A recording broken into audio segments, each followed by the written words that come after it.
জয় ফিরেছে Kolkata knight riders. Eden গার্ডেন্সে 162 run তাড়া করতে নেমে লখনৌ সুপার জায়ান্টসের 26 বল বাকি থাকতে হারিয়েছে তারা। তারপরেও ব্যাটারদের কৃতিত্ব দিচ্ছে না নাইট অধিনায়ক শ্রেয়াস আয়ার। তার মুখে বোলারদের কথা।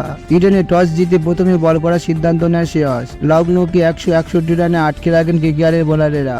সেখানেই ম্যাচ তাদের দিকে ঝুঁকে যায় বলে মনে করেছেন নাইট অধিনায়ক। ম্যাচ শেষে শ্রেয়াস বলেন, সহজ জয় এসেছে। বোলিং আর ফিল্ডিং খুব ভালো হয়েছে। এত গরম ছিল যে বলের গতি হেরফের করা খুবই দরকার ছিল। উইকেট শুকিয়ে থাকায় বল একটু থমকে আসছিল। বোলারেরা খুব ভালো পিচের ব্যবহার করেছে।